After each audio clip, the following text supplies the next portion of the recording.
fait bienvenue à ce rendez-vous d'histoire. Mon nom est Aline Landry. Je suis l'agent du patrimoine pour la ville de Caraquet. La ville qui vous offre ces belles soirées de rencontres entre passionnés d'histoire et les amis de la préservation du patrimoine. En fait, c'est le but de nos soirées. Un petit message d'intérêt pour ceux qui n'ont pas pu assister au dernier rendez-vous le mois de janvier. C'était la conférence intitulée «L'affaire Louis Mailloux, 150 ans plus tard». Sachez qu'elle sera présentée le 22 avril prochain à Bois-Caraquet. Je vais passer le message parce qu'il y a beaucoup de gens qui nous ont demandé pour y assister le 15 janvier. Surveillez nos invitations, on va vous envoyer des invitations. Cette conférence sera également disponible sur le site web de la ville très bientôt. Ça, c'est grâce à une belle collaboration qu'on a avec le CCMB, que je salue et que je remercie, qui sont ici encore ce soir pour enregistrer une conférence. Et par la suite, ils nous les envoient et on les place sur le site web de la ville. Vous allez recevoir celui du 15 janvier la semaine prochaine. Avant de poursuivre, un petit rappel de fermer vos cellulaires, s'il vous plaît. Sur ça, je vous présente le conférencier de ce soir, Nicolas Landry. Nicolas a obtenu son baccalauréat et sa maîtrise en histoire à l'Université de Moncton et a terminé son doctorat en histoire à l'Université Laval de Québec. Avant son arrivée au campus de Shippagan de l'Université de Moncton en 1991, il a œuvré à titre d'archiviste à l'Université Sainte-Anne de Pointe-de-l'Église en Nouvelle-Écosse et aux Archives nationales du Canada à Ottawa. Il a publié 7 livres et une vingtaine d'articles dans des revues arbitrées. Afin de faire rayonner sa discipline à l'extérieur de son institution, le professeur Landry a été membre de nombreuses associations d'historiens professionnels. Il est retraité depuis 2020. Nous sommes donc honorés et choyés de l'avoir parmi nous ce soir. Il va nous présenter le profil démographique du Grand Caraquet de 1840 à 1901. Monsieur Landry. Merci, Aline. En fait, tu m'as rendu meilleur que je suis vraiment. Merci beaucoup. Merci d'être venu en si grand nombre aujourd'hui, surtout ce soir avec la température qui est peut-être moins attirante. Comme j'ai dit tantôt à certaines personnes, c'est mon deuxième arrêt de ma tournée mondiale de conférences. J'étais à Shippagan la semaine passée. Donc, j'espère que ça va aller aussi bien. Quoique la semaine passée, c'était à propos de l'industrie des pêches. Peut-être qu'à l'automne, j'en ferai une sur l'industrie des pêches à Caraquet. Donc, oh oui, je le dis, il marche-tu? Donc, la première image, c'est une photo que j'ai trouvée. Je pense qu'aux archives à Shippagan, elle est mal placée. Elle n'était pas dans le bon fond d'archives. Je l'ai montré à Yvon Cormier. Il m'a dit, je pense que c'est Fidèle Thériault qui l'avait récupérée. Puis, d'après son analyse, puis je pense qu'elle est bonne, c'est probablement à la construction de l'église de Bois-Caraquet, au début du 20e siècle, parce que sur la photo, vous avez 2 prêtres udistes qui étaient responsables de la paroisse, qui étaient au collège de Caraquet à l'époque. Les gens qui sont sur la photo ont été identifiés. Hein, les noms sont disponibles. On les appelait les vieillards de Bois-Caraquet, les 99 vieillards, quoique le terme vieillard, je ne pense pas que ça s'applique à l'âge moyen de ces gens-là, peut-être pour quelques-uns. C'est Jadus Lantaigne qui les a identifiés en août 1970. Donc, il y a les grandes familles de Bois-Caraquet qui y sont. Il y a une vingtaine d'hommes, ce sont des Gionais, des Chiassons, une dizaine. Lantaigne et le Boutillier neuf, puis vous avez d'autres noms de Bois-Caraquet, mais ils sont moins nombreux, comme Frigo, Plourde, Moret, Gallien. Donc, cette photo-là, elle est intéressante parce que ça nous ramène un peu à la coutume des corvées paroissiales et du volontariat des paroissiens pour contribuer des matériaux et du temps aux constructions de presbytères et d'églises. Donc, je l'ai prise parce que c'est vraiment début 20e siècle, ça cadre bien avec la thématique de ce soir. Donc, il y a un recensement que j'ai identifié que je ne connaissais pas parce que il remonte à 1840. En fait, la plus vieille liste, peut-être des chefs de famille à Caraquet, c'est peut-être celle de 1821 ou 22, quand on avait commencé à essayer d'aller chercher des cotisations, des contributions en argent des chefs de famille du Grand Caraquet pour la construction de l'Église. Donc ça, c'est quelque chose sur lequel il faudra revenir plus tard. C'est Clarence Le Breton qui a déposé cette liste-là dans son fonds d'archives à Chupaga. Donc, à droite, vous avez un homme qui était quand même important dans le Caraquet de l'époque, Juste Taché, qui est né en 1823. Et lui, il a quand même eu une éducation importante. Et d'ailleurs, au séminaire de Memramcook, la première version de l'Université de Moncton, on lui avait offert un poste d'enseignement. Donc, c'est un personnage caractéristique pour cette époque-là. Je pense qu'à Caraquet, il y a aussi eu un magasin général à un moment donné, parce qu'il me semble qu'il y a un livre de comptes à son nom, mais là, j'en suis moins sûr. Donc ça, ce qu'on va faire, il faut garder en tête l'objectif, c'est d'essayer de voir est-ce que la population de Caraquet augmente en nombre réel, mais elle se positionne comment en termes de poids démographique du comté de Gloucester dans son ensemble. Donc ça, c'est le premier objectif. Le deuxième, ça va être de présenter des profils de certaines familles, à savoir est-ce qu'ils sont en bonne position pour atteindre leur pic de productivité en termes de pêche ou d'agriculture, ou ils sont en attente de ce pic-là. Donc, vous allez voir, ça a à faire avec les catégories d'âge, le nombre de garçons, de filles, etc., etc. Donc, c'est un peu l'objectif de ce soir. Et à la fin, s'il me reste du temps, bien là, je vais vous montrer quelques photos symboliques du projet qui est en développement sur l'histoire de l'agriculture dans la péninsule acadienne, et on trouve des choses extraordinaires. Donc, le Caraquet de 1840, vous voyez le nombre de maisons, de familles, la population totale, hommes, femmes. J'insiste sur ce détail-là parce que ça va prendre longtemps à Caraquet avant qu'il y ait autant de femmes que d'hommes. Donc ça, vous allez voir plus tard que ça va finir par s'ajuster. Et ce que vous allez voir aussi, c'est qu'il y a beaucoup plus de veuves que de veufs. Donc ça, c'est un autre signe. En fait, c'est toujours comme ça aujourd'hui. L'âge moyen des femmes est encore plus élevé que l'âge moyen des hommes en termes d'espérance de vie. Donc, c'est une population qui est jeune, parce que vous voyez, chez les moins de 16 ans, comparé à la population totale, c'est quand même très significatif. Donc, là, c'est important de retenir les pourcentages, les trois premiers. Par rapport à Gloucester, vous voyez, on est dans le 24 à 27 %. Vous allez voir plus tard, ça va commencer à changer.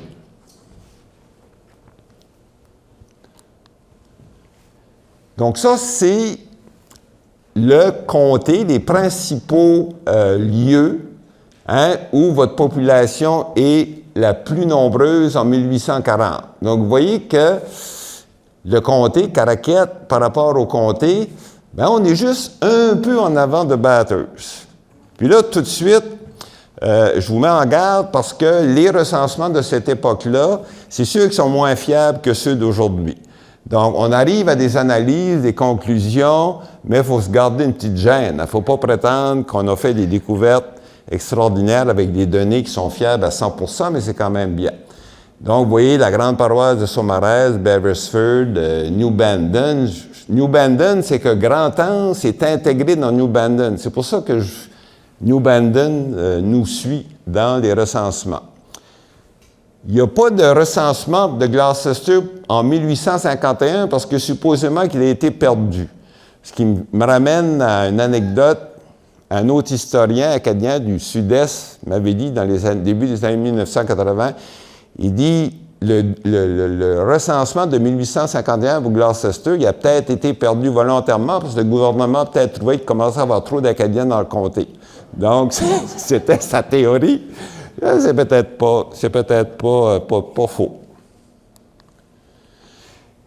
Donc, j'ai deux photos de personnes inconnues et je les ai choisies parce que ce sont de belles photos qui sont de bonne qualité et qui peuvent représenter assez bien les photos de l'époque. Ce qui nous frappe dans les photos de l'époque, c'est que c'était des photos, la plupart du temps, très, très officielles. On ne faisait pas ça n'importe quand, comme aujourd'hui avec le téléphone, où on peut se photographier continuellement. Ça prenait une visite d'un photographe professionnel qu'on embauchait. Vous avez toujours un peu un genre de background organisé. C'est un petit peu plus difficile à dire dans ce cas ici, mais ce qu'on constate, on ne sourit pas. Possiblement à cause de la technologie photographique de l'époque, mais ces gens-là ne sourissent pas. C'est très sérieux être photographié à l'époque et ce n'est pas quelque chose qui se fait à tous les jours.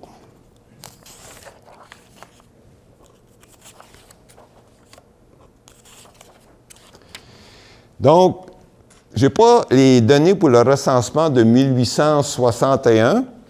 Peut-être que je n'ai pas été assez vaillant pour aller les chercher, mais 1871, vous voyez, on a le même genre d'information. Donc ça, vous avez ça pour Gloucestershire. Donc là, vous voyez la population, on s'approche tranquillement du 20 000. Donc, c'est en croissance. Et vous avez les autres informations, femmes-hommes. Vous voyez que femmes-hommes, on est quand même presque à égalité. Il y a encore moins de femmes, mais c'est en train de s'accroître. Il y a une expression dans le recensement dont je suis moins sûr, lorsqu'on parle d'enfants non mariés. Je ne sais pas jusqu'à quel âge qu'on veut dire. Est-ce qu'on veut dire jusqu'à 17, 18, 19, 20 ans? Ça, c'est pas clair pour moi. Mais ce qui est plus clair, c'est que, en principe, selon ce qu'on a établi, les historiens, c'est que l'âge du début du travail officiel pouvait être à peu près à 15 ans. À 15 ans, on est quasiment obligé de travailler de manière assez régulière à la ferme, à la pêche ou autrement. Donc, pour 1871, qu'en est-il à Caraquette?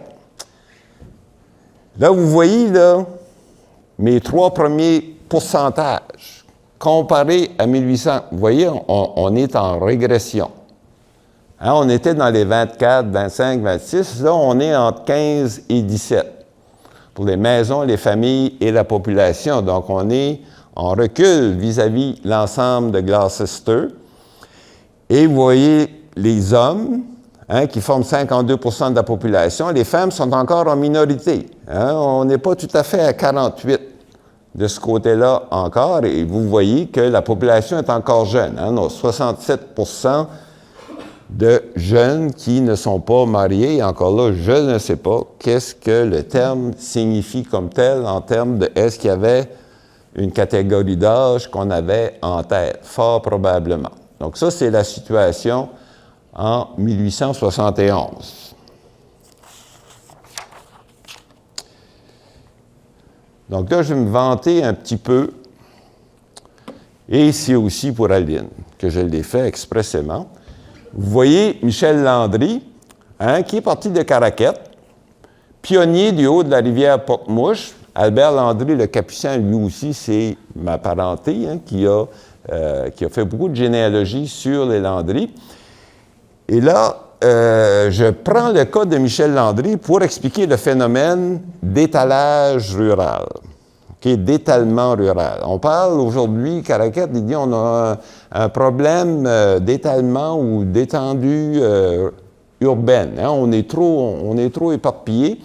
À l'époque, c'était pas un caprice. C'était parce que tout le monde, ou à peu près, faisait de l'agriculture et on avait besoin d'un espace pour cultiver. Donc, à un moment donné, la famille grandissait, il ne restait plus d'espace pour les fils qui, eux, devaient aller ailleurs. Donc, à partir de Caraquette, vous avez les déplacements vers Grand-Anse, Sens-Bleu, Maisonnette, bientôt Paquetteville. Et Michel Landry, lui, c'était le haut de la rivière Porte-Mouche. Donc, c'est devenu un homme assez important dans son milieu. C'était vraiment un leader, quelqu'un qui faisait partie de la petite élite de cette région-là. Donc là, je vous parle d'un autre de mes ancêtres. Ça doit sûrement être de la parenté proche d'Aline, parce que c'est un faux monnayeur. Donc, William Landry, c'est peut-être une légende. C'est un peu mythique, cette histoire-là. Vous voyez, ça, c'est des boutons de manchette, puis un coffret c'est lui qui avait fait les boutons de manchette. Et la légende veut qu'il produisait aussi des faux pitons pour payer chez les Young. Et là, à un moment donné, il s'est fait prendre et il se serait sauvé aux États-Unis. Donc ça, c'est notre légende. Hein? On est content d'avoir notre légende, nous autres aussi. Donc, c'est un de mes ancêtres. On peut pas toutes les gagner. Hein? On ne peut pas toujours être glorieux. Parfois, il y en a qui sont un petit peu délinquants. 1911. 1901 et 1911. Où est-ce qu'on est rendu avec nos chiffres? Bon, Glass S2, on approche des 28 000. Hein? 1911, là, on a dépassé le 30. Donc, on a une croissance de 3 765. Où est-ce qu'on est avec Caraquette? On n'est pas encore à 5 000 en 1901 et on n'est pas encore à 5 000 en 1911. Population a monté de 547. Là, je reviens à mes chiffres, puis vous voyez que c'est la même chose. 1901, 1911, le pourcentage est exactement le même, ce qui veut dire qu'on est en stagnation par rapport à notre poids démographique vis-à-vis de Gloucester. C'est pas anodin parce que dans le contexte politique, à l'époque, il faut expliquer un peu comment ça marchait la gouvernance. C'était comme ça jusqu'au programme de chances égales pour tous de Louis Robuchon à partir de des années 1960. Notre petit gouvernement, notre petite capitale, c'était Bathurst. On avait des délégués de chaque région. Il fallait qu'ils aillent à Bathurst, des réunions. Ils votaient des budgets, ils étaient nommés pour des responsabilités, s'occuper des clôtures, s'occuper des vaches errantes, s'occuper des chiens, etc., etc. Donc, vous aviez une situation comme ça. Et c'est pour ça que si notre population déclinait, ben, ça pouvait un peu nous affaiblir en termes d'influence politique. Donc là, vous voyez qu'on est encore en stagnation. Un autre homme inconnu. Donc lui, je l'ai choisi parce que lui aussi, c'est une belle photo, mais c'est aussi pour un peu représenter le genre d'homme qui se présente à votre porte en 1901 pour vous convaincre que vous devez participer au recensement canadien. Retournez un peu dans le temps. Les Acadiens, traditionnellement, même au 17e, le premier recensement acadien en 1671, en Acadie de Nouvelle-Écosse, à Port-Royal, les gens étaient très, très méfiants. Parce qu'ils disaient, ben, si on leur donne les vrais chiffres pour notre nombre de vaches, de cochons, notre récolte, ils vont nous taxer.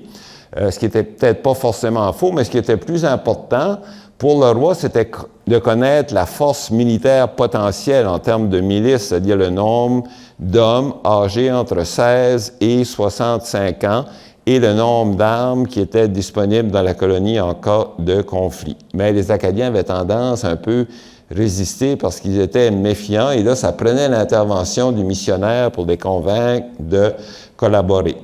Donc, le recensement de 1901, vous allez voir les noms de ceux qui s'en sont chargés tantôt.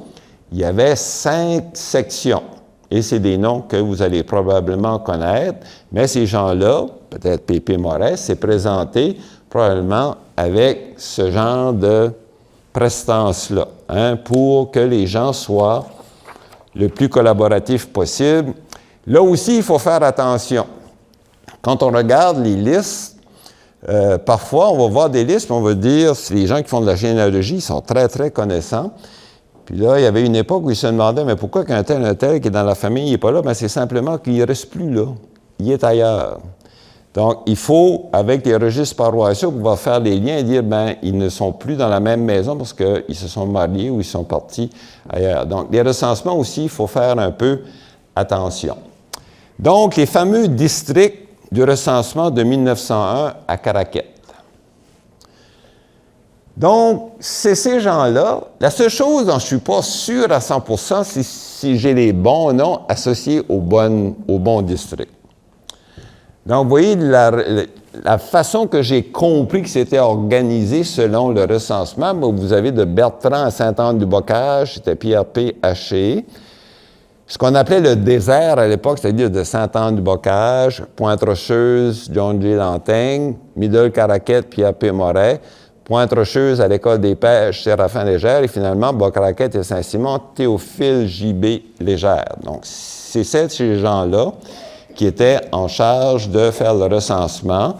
Et ça sous-entend que ces gens-là étaient éduqués suffisamment pour lire, écrire, calculer, additionner, etc., etc. Si vous avez eu la chance de travailler avec des recensements, mais aussi des registres paroissiaux, parfois il y a des gens qui écrivent très mal. Hein, c'est très, très, très difficile à déchiffrer, alors que d'autres sont beaucoup plus soignés dans la manière de présenter l'information. C'est un défi. Donc, quand on regarde le recensement de 1901, plus en détail, hein, on a donc sa section C, on appelait ça C1 à C5, hein, ces petits quartiers-là. Le nombre de foyers, c'est-à-dire le nombre de maisons, techniquement, familles. Le nombre d'occupants de ces foyers-là, 4217, ça veut dire une moyenne de 7 par foyer, mais j'ai créé une catégorie que j'appelle les grandes maisonnées.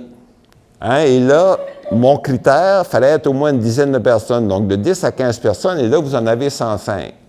Mais ce n'est pas forcément la famille nucléaire. Hein. Il peut s'ajouter des grands-parents, il peut s'ajouter un fils qui est marié et qui a des enfants, il peut s'ajouter aussi un ou deux domestiques ou une servante.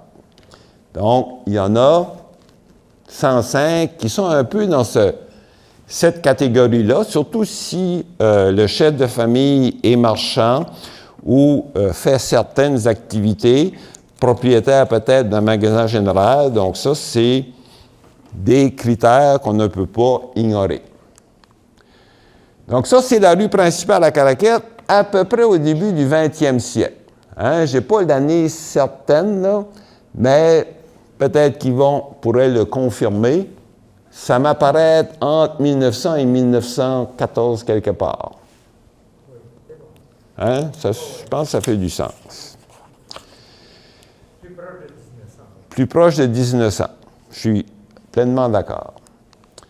Donc là, les occupations économiques à Caraquette, parce que dans les recensements, on accorde une occupation économique à chaque personne, comme je l'ai dit, à partir de l'âge d'à peu près 15 ans. Avant, c'est très, très, très rare. Donc moi, j'ai gardé les principales, c'est-à-dire celles qui regroupent le plus grand nombre de personnes.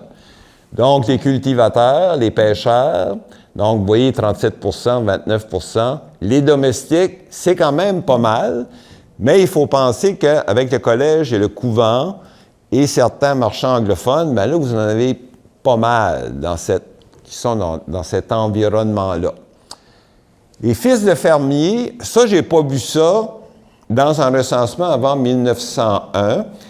Et là, je me suis dit, bien, quand on nomme quelqu'un fils de fermier, dans notre esprit, ça doit être qu'il y a au moins une quinzaine d'années, puis qu'il semble travailler de manière active et régulière sur la ferme, et qu'il est classé parmi les garçons qui peuvent légitimement succéder au père ou avoir une terre, hein, pour pouvoir devenir cultivateurs eux aussi.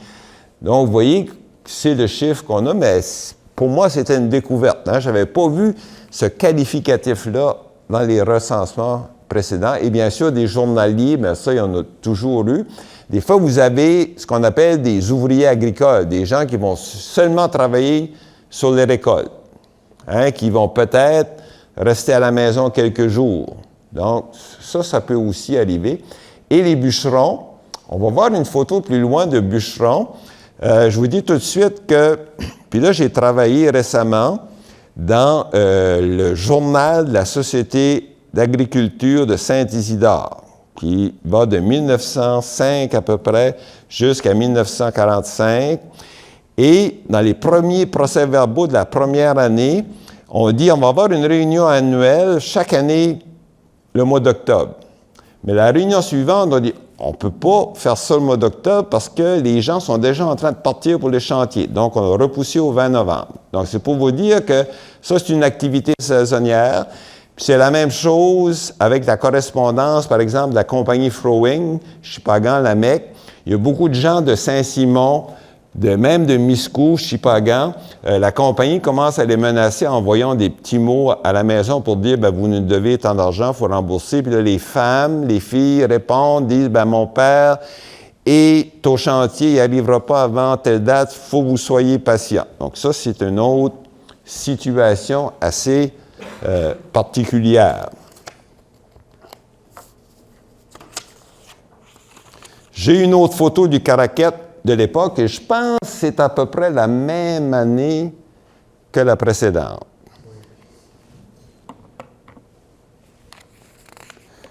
J'imagine que le photographe devait être en élévation quelque part.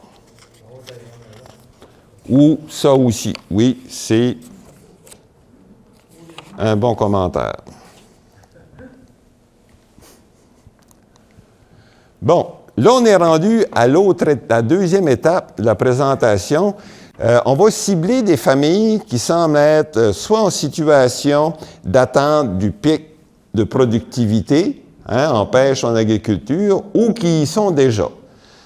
Les critères, c'est l'âge, le nombre de garçons et l'âge moyen des enfants en général. Puis là, on rappelle qu'il n'y avait pas seulement les garçons qui participaient aux récoltes puis à la pêche, il y avait aussi les filles et les jeunes garçons, qui, certains moments de l'année, ils participaient, ils s'occupaient du jardinage, ils participaient aux récoltes, ils étaient là à la côte, des fois, pour accueillir le débarquement de poissons, pour le traiter sommairement avant de l'amener à la compagnie. Donc là, le scénario A, c'est ceux qui sont en attente du pic de productivité. À cause de l'âge, ça peut être à cause de l'âge des fils qui n'est pas très élevé, ou ça peut être le nombre de fils qui est peut-être pas très élevé. Il y a beaucoup de filles dans la famille. Donc là, première chose, ça ne veut pas nécessairement dire qu'on est désespéré parce que le père de famille peut s'associer avec un frère, un oncle, un beau-frère pour sortir en mer avec la chaloupe, faire les récoltes, etc., etc. Mais si il aspire à créer une source de revenus intéressante pour lui et sa famille, bien là, il est en attente que ses fils, à peu près à 15-16 ans, puissent sortir avec lui en mer ou être plus actifs sur la ferme. Donc là, moi, j'ai choisi ces foyers-là.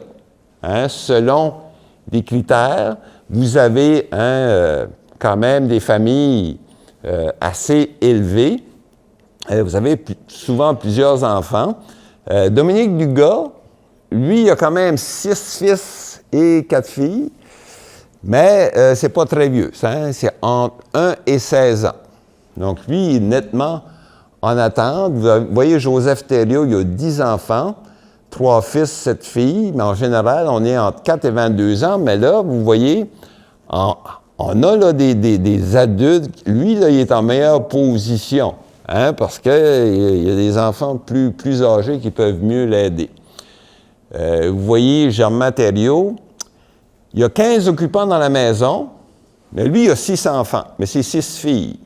Donc là, ça nous mène à parler d'une autre, on n'appelle pas ça une problématique, parce qu'Aline ne sera pas contente après moi, le fait qu'il y a juste des filles dans la maison. Donc là, l'objectif, on disait, oui, il y en a une qui peut rester avec nous autres, les parents vieillissants, pour s'occuper de nous autres. À la limite, il y en a peut-être une qui peut devenir religieuse, on réussit à l'inscrire au couvent pour la faire éduquer. Mais les autres, il faudrait trouver à les marier. Et si j'ai le temps de me rendre plus loin, j'ai découvert ce qu'on appelle les cartes de ferme. Les cartes de ferme, c'était l'agronome François Blanchard qui les faisait et on voit comment la ferme est organisée et quoi qu'on cultive où et la rotation des cultures selon les années. Et dans le cas d'une ferme qu'il y avait sur l'île Lamec, je pense, en haut, c'est inscrit la terre des filles. Donc ça veut dire que le père réserve cet espace de la ferme-là pour la transmettre aux filles qui décideront ce qu'ils veulent faire avec. Donc ça, c'est le scénario A. On est en attente d'avoir une famille plus de maturité, plus avancée en âge. Donc, vous ne pouvez pas les passer tous. Couvent, je pense que c'est à peu près encore à la même époque, début 20e siècle. Donc là, le scénario B, ceux qui semblent être en meilleure position de productivité.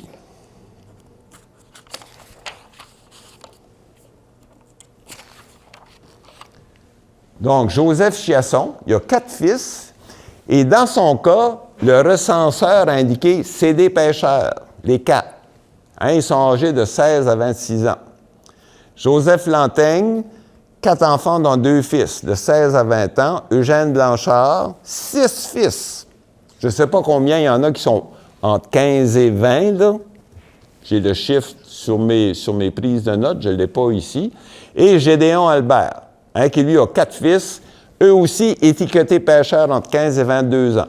Donc, dans ce groupe-là, là, vous voyez, là, Joseph Chiasson puis Gédéon Albert, eux sont très bien placés. Ça, c'est vraiment dur à battre dans le contexte de ceux qui sont en position d'être le plus productifs possible. Oui. Joseph Lantaigne, il a 32 ans. Ah, ben ça peut être... Il a 32 ans, puis il a un enfant de 20 ans. Ah, ben ça, c'est une erreur. Ça doit être 52, selon moi. Ah non, c'est bien beau être motivé, mais là... merci, monsieur. Donc, ça, c'est les différents scénarios.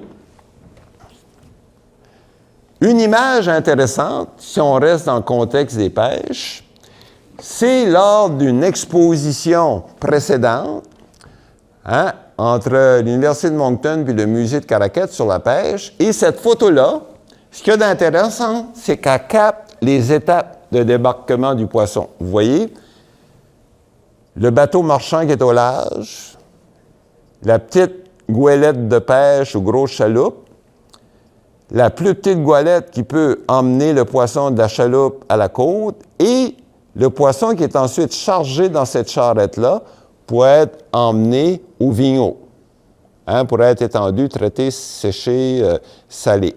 Donc, c'est pour ça que cette photo-là est très, très parlante. Vous voyez, c'est encore notre période, entre 1900 et 1912. Donc, parfois, quand on dit qu'une photo vaut 1000 mots, bien, dans ce cas-ci, je trouve que c'est vraiment pertinent. La fameuse Ford 1914 des pères Udis au collège de Caraquette, fallait pas la manquer, parce qu'à l'époque, des autos à Caraquette, il ne devait pas en avoir. Les stationnements ne devaient pas être plats. C'est sûr que... Là, je reviens à mes bûcherons.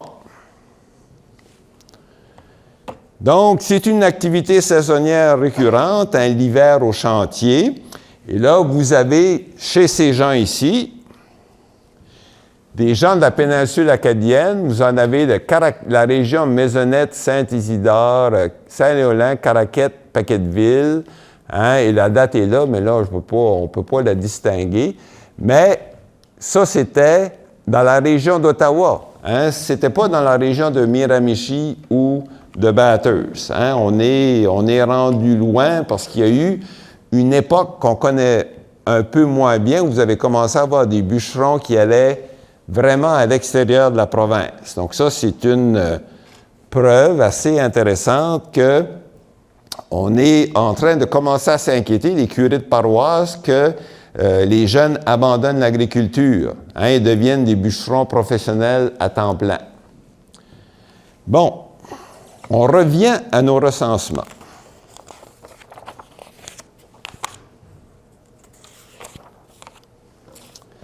Donc, ce qu'on voit ici, ça c'est ma première blonde, je vais vous la présenter tantôt. Donc, 1921 pour Gloucester, on approche du 39 000.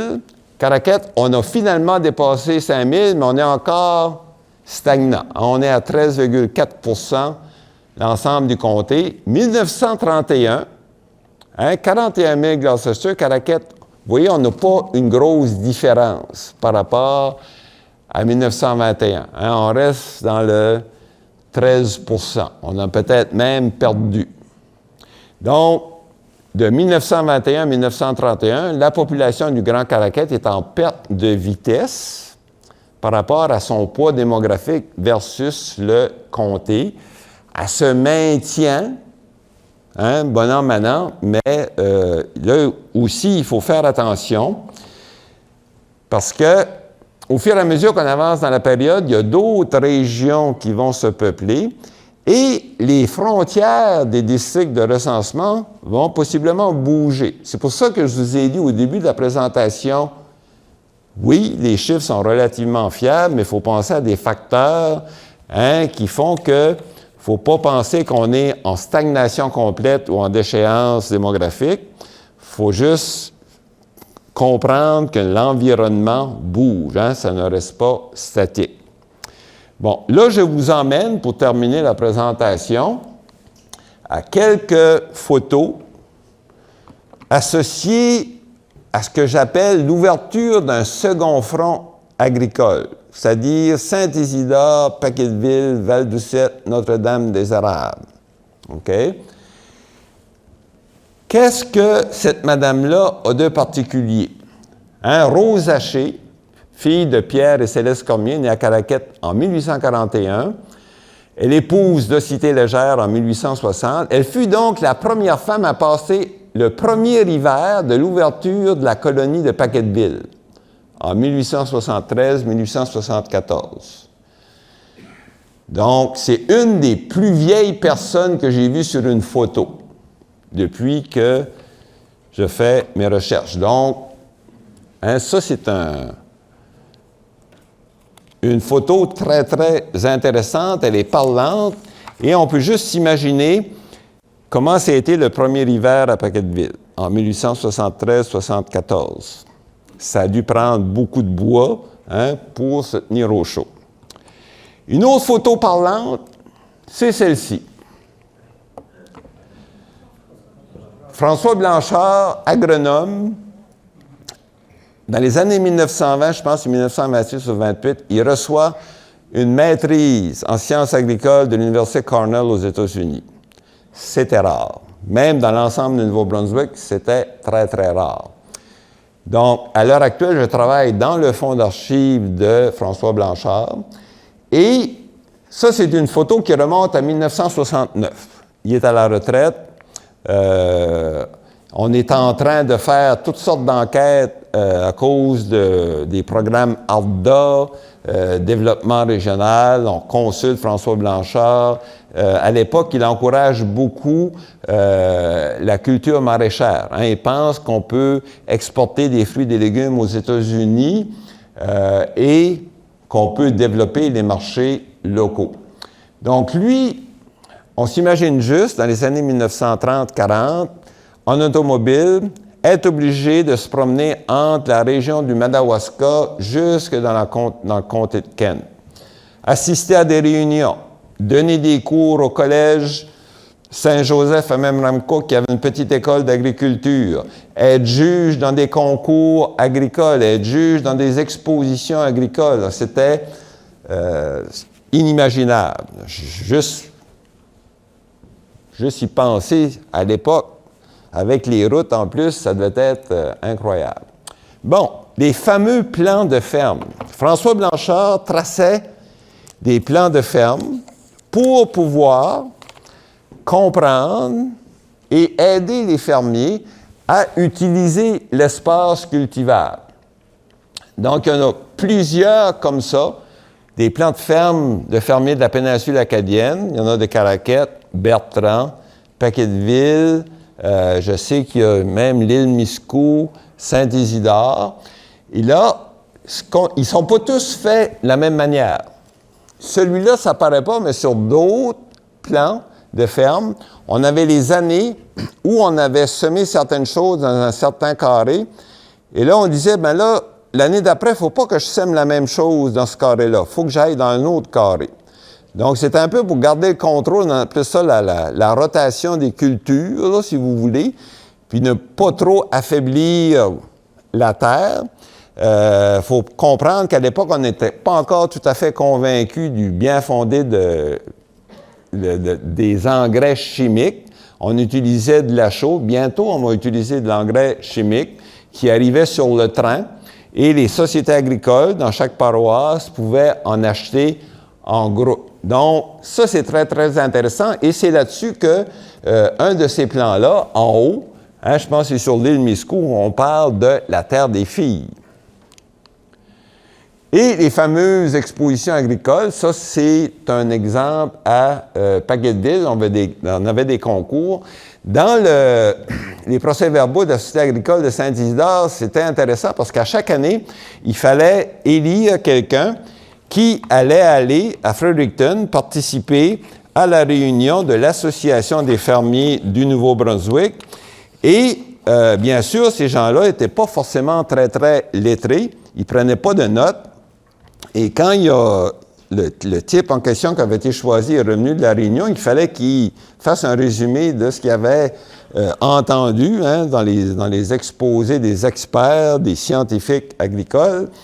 Et lui, il a décidé, dans sa présentation, de poser la question comment savoir si on a une bonne vache juste par l'apparence? Donc ça, c'était son exposé en revenant de Fredericton.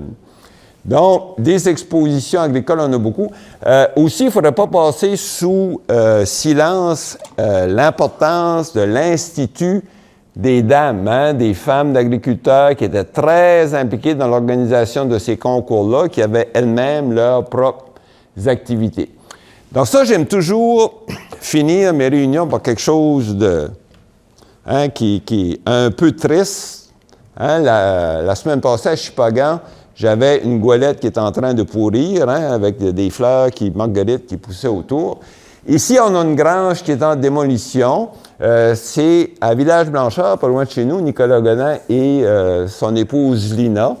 Et là, c'est une scène qui a dû se produire souvent à partir des années 1960, quand les gens commencent à aller de plus en plus travailler à l'extérieur et tranquillement délaissent l'agriculture. J'ai vécu ça chez nous. Donc, les granges disparaissent progressivement des paysages ruraux. Donc voilà, merci Aline d'avoir été patiente. Et si vous avez des questions, ne vous gênez pas.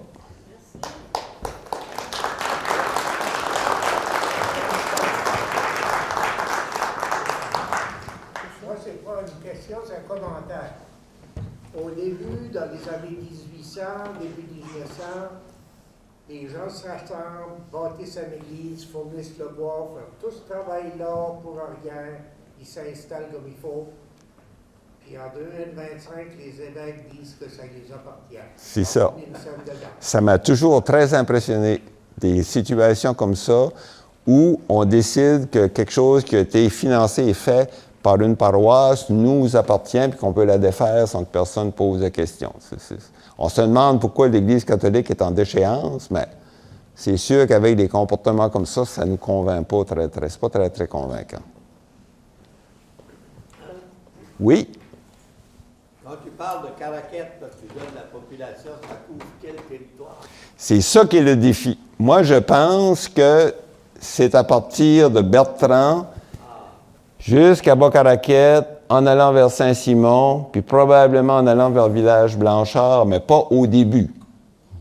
Rendu à partir de 1901, ça doit être à peu près le territoire. C'est qu'on ne le spécifie pas. Mais par les noms de famille, on a une certaine idée. Moi, ce que je suis surpris, c'est le nombre d'enfants dans les familles. Il n'y avait pas des grandes familles. Il n'y en avait pas, il y en a moins qu'on pense. Les grandes familles, c'est un peu un mythe, dans le sens que c'est un peu comme dire, dans ce temps-là, tout le monde vivait vieux. Les analyses statistiques ne le démontrent pas, là. C'est plutôt maintenant que les gens vivent de plus en plus vieux. Mais il y avait des maisons où il y avait... Moi, je sais que dans ma famille, il y a eu des familles de 12, de 14. Et c'était assez impressionnant d'aller là parce qu'on fonctionnait un petit peu comme dans... J'avais une tante, c'était un officier militaire. Là, elle hurlait, puis chacun avait ses choses à faire. Puis quand c'était le temps des repas, il y avait personne qui était assis à rien à faire. C'était vraiment impressionnant. Et c'était comme s'occuper de la grange, des animaux, etc., etc. Ces gens-là travaillaient constamment. Il y avait toujours quelque chose à faire. C'était hallucinant. Tantôt, vous parliez que ça n'avait pas beaucoup augmenté les années 1930, 25-30. Moi, dans ma famille, là, mon grand-père, ils avaient une dizaine d'enfants. Puis, il y en a un qui est resté à Caraquette. Dans les années 20 à 35, là, il y en a 10 ou 11 qui sont partis aux États-Unis. Oui, parce que ce phénomène-là, c'est sûr, ça a commencé plus rapidement en Nouvelle-Écosse puis dans le sud-est du Nouveau-Brunswick. Mais nous, ici, à partir des années 1880, ça commençait. Tranquillement, puis ça inquiétait beaucoup les curés de paroisse parce qu'il y a eu comme 3 phases. La première phase, c'était des gens qui allaient travailler de manière saisonnière et qui revenaient. À un moment donné, on a commencé à en avoir qui restaient là-bas. On appelait ça se refaire financièrement. C'est-à-dire qu'ils vont rester 6 mois, puis ils vont rester 1 an, revenir. Mais bientôt, ça a été des installations permanentes parce qu'on a commencé à avoir un phénomène dans les villes du Massachusetts, industriel, textile, qu'on appelait les petits Canada. Et là, vous avez des Québécois, des Acadiens qui commencent à former leur propre paroisse, leurs prêtres francophones, leur école francophone. Donc, c'était très difficile pour l'élite acadienne et les curés de paroisse de les convaincre de revenir ici, aller défricher Packetteville, Saint-Isidore, Rogersville, sans aucune connaissance scientifique à savoir si les sols étaient viables ou non pour la culture. Et souvent, ces gens-là, ce qu'ils faisaient, l'agriculture devenait une activité de subsistance et on se tournait vers l'exploitation du bois, des lots privés. Il y a des gens qui ont commencé à travailler au chemin de fer, donc c'est pas l'agriculture qui pouvait les faire vivre très, très, très difficilement. Et justement, en 1969, François Blanchard disait qu'il n'était même pas sûr qu'il y avait 200 fermes dans la péninsule acadienne qui faisaient de l'argent, qui étaient profitables. Donc, vous voyez, c'était des très, très grands défis, même si les sociétés agricoles, les gens travaillaient fort, les femmes étaient très impliquées, etc., etc. C'était vraiment pas facile. Faut pas utiliser le terme du bon vieux temps, là, parce que des fois, c'est pas vraiment approprié. Autre question? Oui? Vous avez parlé des, disons, des agriculteurs, des pêcheurs. C'est sûr que c'est la majorité, là. Mais il n'y a pas un volet de constructeurs aussi, des bâtisseurs, d'églises, de maisons, de bateaux. Il y avait un peu pour chaque regroupement, chaque section, là, il y avait toujours au moins 1 ou 2 charpentiers, il y avait toujours au moins un forgeron, il y avait toujours au moins un tisserand, mais quelqu'un qui était aussi tanneur pour les peaux d'animaux. Il y avait tout le temps comme une petite élite artisanale et de métiers qui était au service de la population, parce que sans ça, on n'aurait pas pu réussir à avoir des chevaux, des outils agricoles, etc., etc. Mais je les ai pas affichés parce qu'ils sont pas nombreux, mais ils sont là. Ça, c'est définitif. Le chef ici à Caraquette, pendant la Première Guerre mondiale, a emporté plusieurs hommes de la péninsule. Oui, oui, effectivement. Monsieur? Mais présent sur les photos, c'est le peu d'arbres qu'il y avait au début du siècle. Oui, les arbres ont disparu rapidement parce que les gens allaient exploiter les terres agricoles rapprochées. Parce qu'à l'époque, il n'y avait pas de perspective d'on va devenir une ville. Hein? C'était des endroits agricoles. C'est un peu comme les liens entre Saint-Simon, Montréal-Fils, Pocchudi avec Chupagan, la Mecque. La route normale, c'était la mer, suivre le littoral. Hein? On ne pensait pas, quand on s'installait à l'époque, on n'avait pas la vision d'un réseau routier en devenir. C'est pour ça qu'on est très, très, très, très côtier. Hein? Ça s'explique comme ça. J'ai vu des photos aussi d'arbres qui partaient vers l'Angleterre, là, sur le gros quai de Caraquette. Est-ce que ça a contribué à des arbres? Ben, oui, parce que si on remonte même au 18e siècle, la marine militaire française cherchait des mâts, des arbres pour faire des mâts. Mais c'était très, très difficile. Il y avait un chantier naval à Québec. On en faisait ici aux Provinces-Maritimes, mais pas des gros bateaux. Puis là, ça vous prenait des arbres qui étaient très longs et très, très, très droits. Donc, on a emmené, effectivement, on cherchait les plus beaux arbres pour les emmener en France déjà au 18e siècle. Et par la suite, ben, les compagnies georgiaises qui étaient ici, ben, souvent, ils construisaient des bateaux à l'île Jersey, en Europe, et eux aussi allaient chercher du bois pour faire des mâts, parce qu'en Angleterre puis en France, ça commençait à s'épuiser.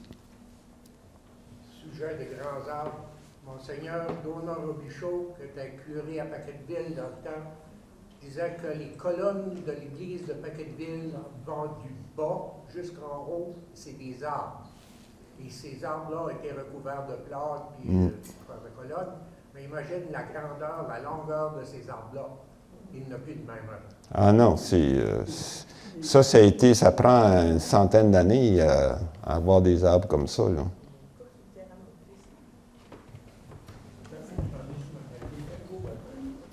Oui, monsieur.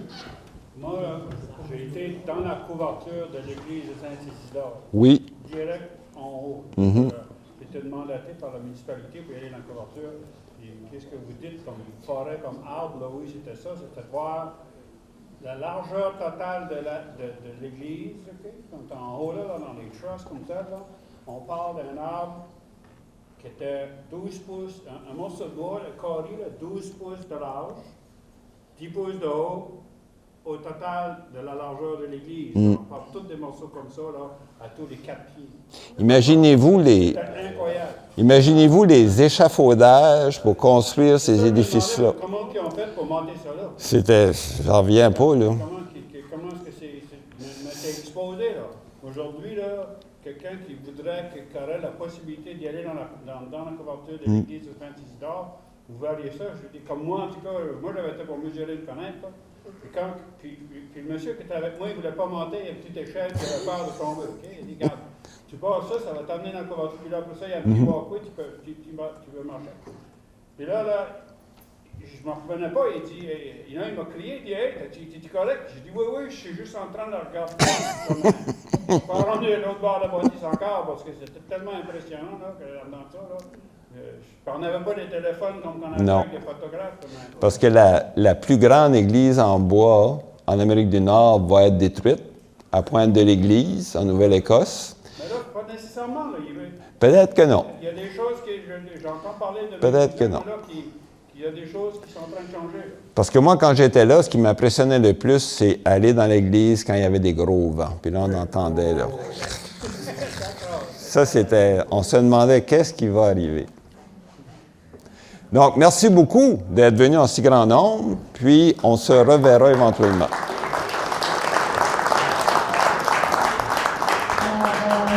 Merci infiniment, Nicolas. C'est fascinant ce qu'on apprend de nos historiens. Et je les remercie infiniment parce qu'il y a beaucoup de travail en arrière de ça, toutes ces recherches-là. On est chanceux d'avoir des historiens qui partagent avec nous.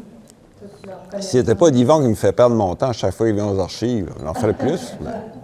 Merci à Yvon aussi parce que les photos nous viennent la plupart du temps d'Yvon.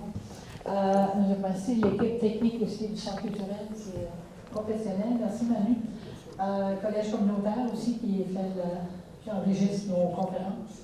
Je vous invite maintenant à passer à côté, prendre un petit biscuit, tout ça vous avez. Et à la prochaine, on aura d'autres rendez-vous qui s'en viennent.